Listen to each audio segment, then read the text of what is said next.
What's out there? Arrestor cruiser. Cantwell-class. 3 clicks and closing. Is there something wrong, Patrol? There's been partisan activity in the area.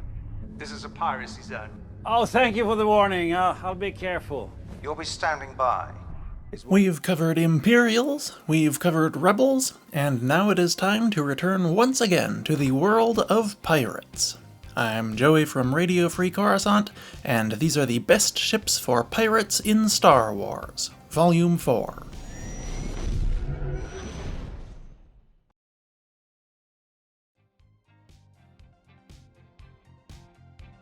Tug 314.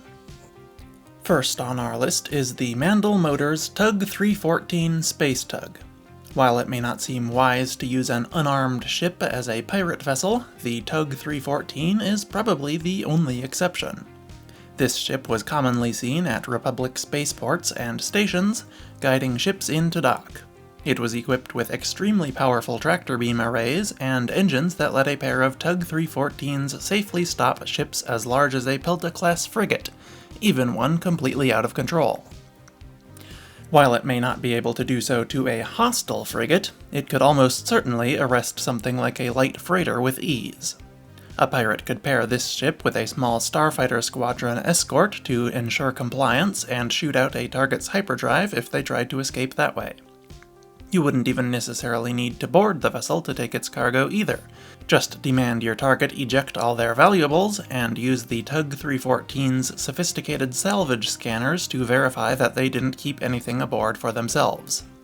The salvage scanners could also be useful for a side hustle searching old battlefields for valuable scrap when there aren't any convenient ships around to steal from too. If that sounds a little too risky for your liking, you could instead use the Tug 314 in conjunction with a larger pirate ship instead. Many capital ships are equipped with tractor beams, but those that don't could carry a couple of Tug 314s in their hangar to supply them, and those that do could certainly benefit from a couple more for maneuvering targets into place for docking. You can never have too many tractor beams as a pirate. And of course, there is also always the possibility of adding weapons to the Tug 314 to make it a proper pirate ship by itself. It likely had a very powerful reactor, so it should be more than capable of supporting a couple ion cannons or quad laser turrets. The Tug 314 measured 32.27 meters long by about 13 meters wide and 14 meters tall. We don't know if it was equipped with a hyperdrive, but it seems likely that it would have had a Class 2 or 3. Its top atmospheric speed is unknown as well, but with such powerful engines it probably would have been at least 1,000 kilometers per hour. It required at least 2 crew and had no passenger or cargo capacity that we know of. It was unarmed, but was equipped with 2 extremely strong tractor beam projectors, plus firefighting gear and salvage scanners. Based on its size and capabilities, I would guess its price to be about 100,000 credits new, or 75,000 used. Imperial Customs Corvette. On the subject of capturing ships, another good ship to do it with is the Rendili Star Drive Imperial Customs Corvette. This was a patrol vessel used by the Imperial Customs Office to monitor shipping, perform search and rescue operations, and fight smugglers and pirates. It was small, heavily armed, and equipped with multiple docking points for customs agents to board a wide variety of vessels. Its 2 forward prongs were capable of capturing light freighters and other small ships between them as well to ensure smugglers wouldn't escape while their contraband was being seized. So naturally, you can see why this would be of interest to pirates. And of interest it was, because stolen customs corvettes were some of the most sought-after ships in pirate circles. In fact, it was so popular that smaller shipbuilders operating out of illegal shadow ports made quite a lot of money manufacturing knockoff ICCs. I'm sure this is probably the case for other ships as well, but it's the only one I have seen this mentioned on, so it must be very good. It also helps that it is a very cool and aggressive-looking shape with its docking prongs and tall bridge structure, and its Imperial origins would allow a pirate to impersonate customs officials to prey on unsuspecting victims more easily. I suppose this would be the case for any Imperial ship, but being stopped by a customs vessel may be less alarming or suspicious to most freight captains than being stopped by a Navy ship would be. Either way though, as a ship built for the exact purpose of detaining smaller vessels, the ICC would be the perfect craft for a small band of pirates. The ICC measured 180 meters long by about 140 meters wide and 50 meters tall. It had a Class II hyperdrive and a top atmospheric speed of 1,050 kilometers per hour. It was fairly well armed for its size with 6 double turbo laser turrets, and I would imagine it probably had a tractor beam projector as well, though it doesn't officially have one. The ship required a crew of 58, 6 of which were gunners. It could be operated by as few as 18 if necessary, though. It could carry 20 passengers, typically a platoon of stormtroopers for boarding operations, and it could also carry 500 tons of cargo and 2 months of consumables. The ship's official price was not disclosed to the public, and the price of a knockoff or stolen ICC is listed only as whatever the black market can bear. I would estimate a new customs corvette purchased by the Empire or a planetary defense force to cost around 4 million credits, but in a rare inversion of the norm, a used one would probably cost a lot more, perhaps even up to 10 million credits. But of course, no pirate worth their salt is going to be paying for their ship. Vakbeor-class cargo frigate. Our next ship is the Kuat Drive Yard's Vakbeor-class cargo frigate, another one of the many ships in Star Wars we know virtually nothing about.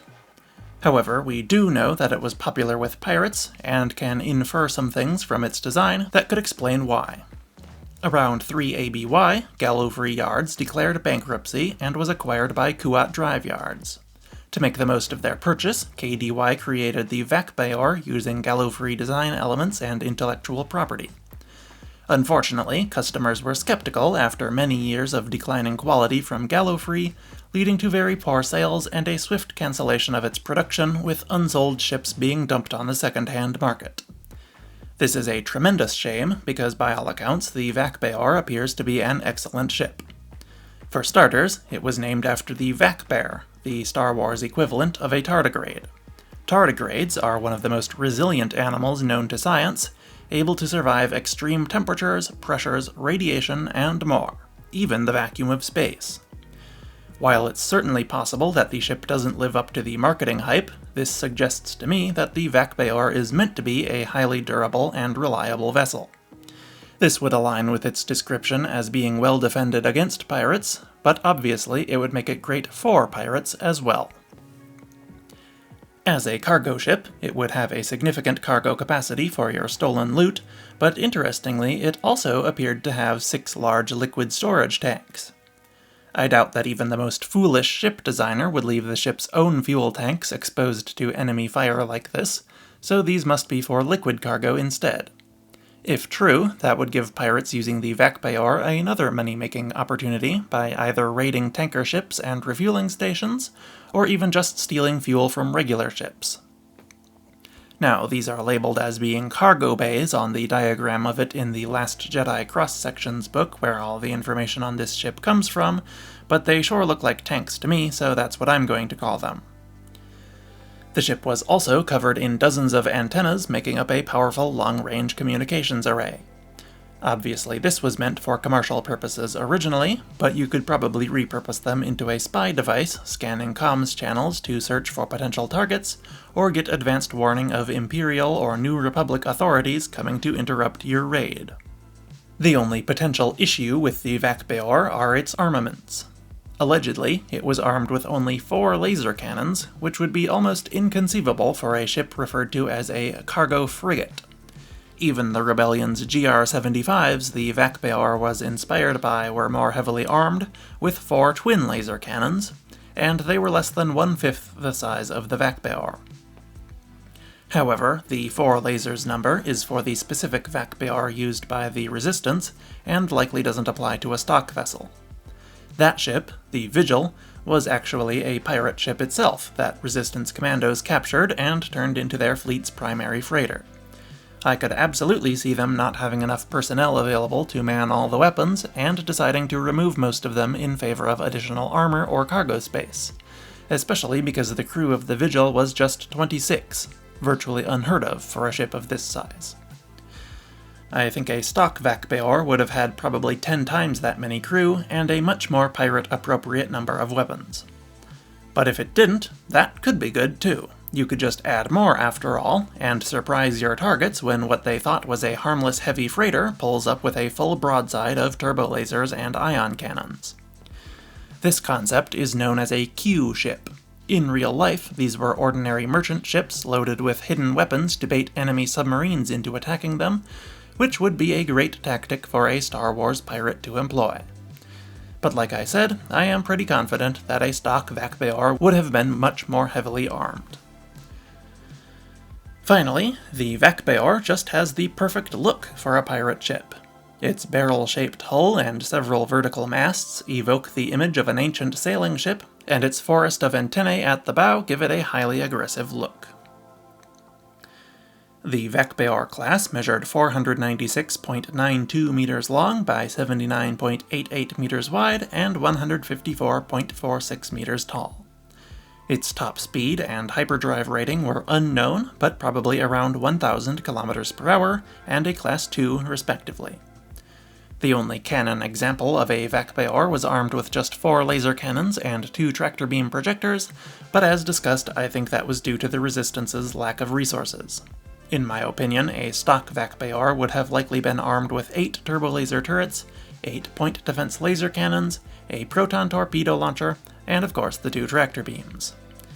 It also likely had a small hangar bay for cargo loading purposes somewhere on the ship, equipped with a couple of landing craft or shuttles.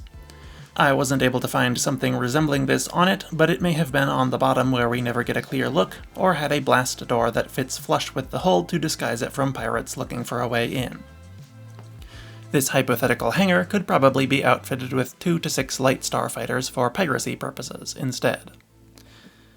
The ship's original crew requirements are unknown as well, but it could be operated by as few as 26 with most of the weapons and unnecessary systems removed.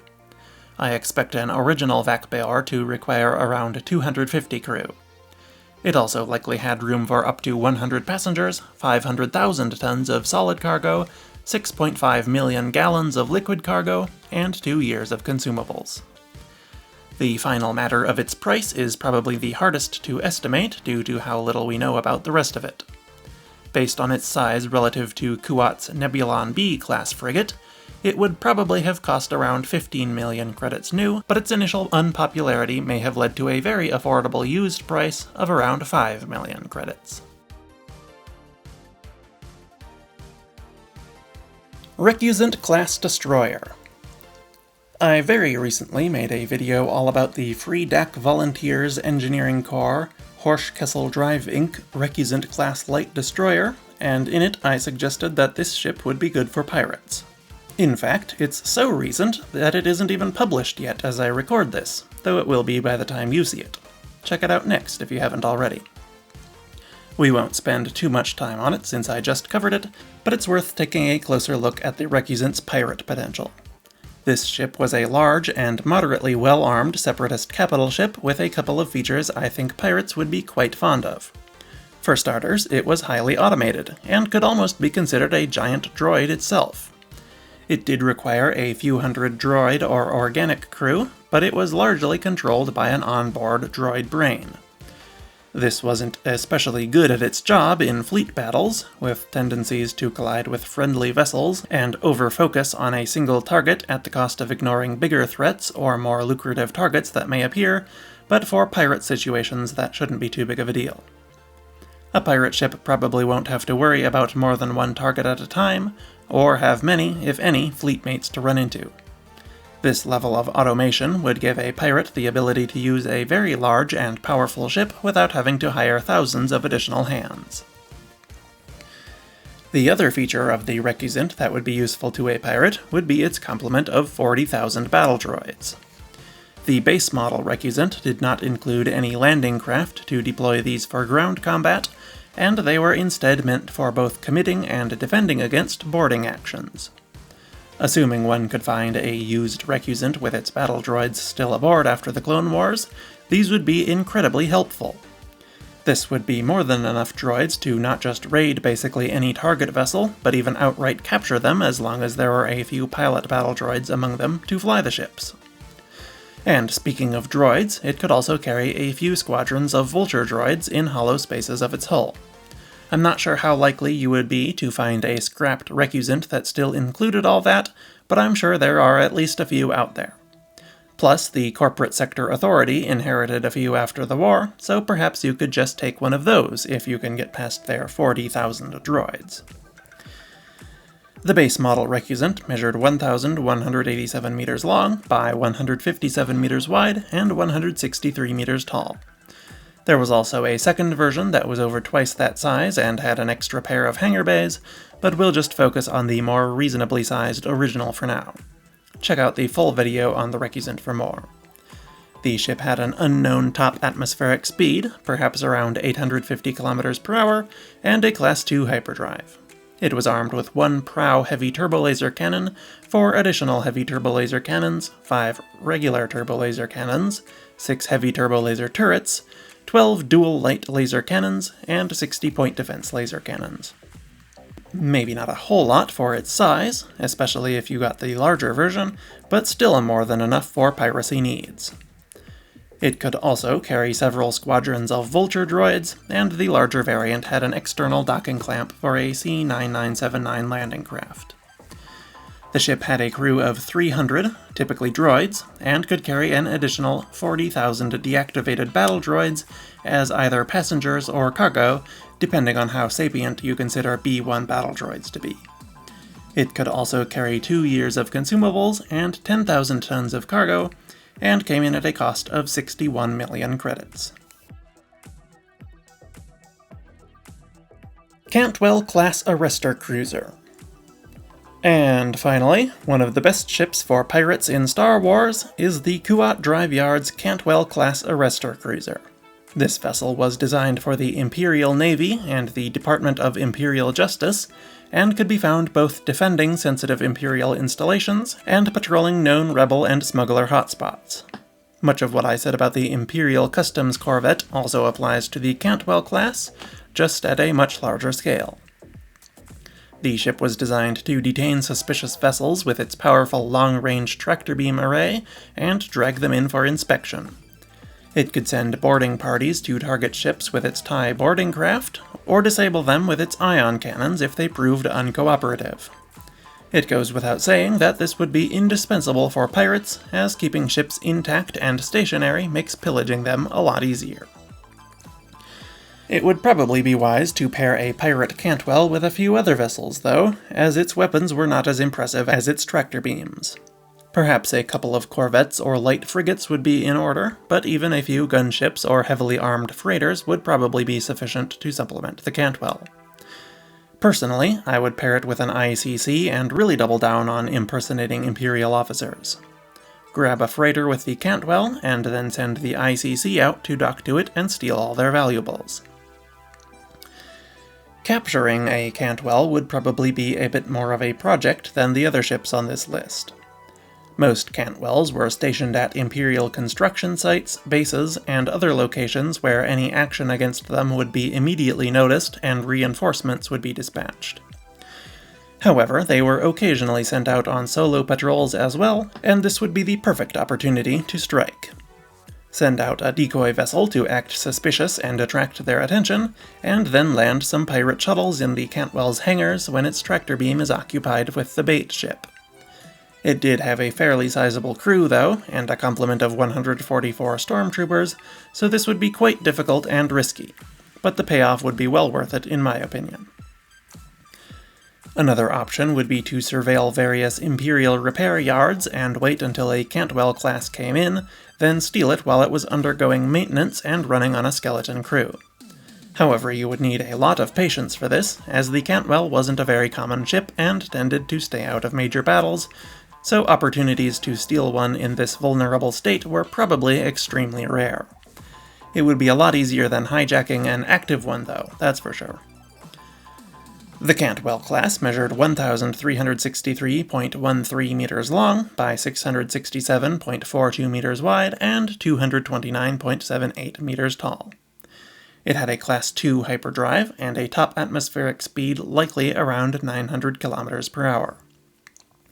It was somewhat lightly armed with 3 heavy turbolaser turrets, 2 twin heavy ion cannon turrets, 12 light laser cannons, and 3 RT-17 repulsor tractor beam emitters. It also had 2 hangars with a capacity of 24 starfighters, including TIE fighters and TIE boarding craft, as well as various shuttles, landing craft, and utility vehicles. The ship required a crew of 2,770 personnel, and could carry 144 passengers, 4,050 tons of cargo, and 1 year of consumables. Its price was listed at a suspiciously low 2.2 million credits, but that figure comes from an RPG sourcebook that predates the first good look we get at the ship, so the authors may have assumed it was Corvette-sized for some reason. I think a price of 22 million credits would probably make more sense, though like I said of its little brother the ICC, no pirate will ever pay that much for one. And those are 5 more of the best ships for pirates in Star Wars. Please let me know which of these was your favorite, or what else you would have chosen instead in the comments. And don't forget to check out the previous 3 installments to fill out your pirate fleet. Thank you so much for watching, and I will see you next week. RFC, out.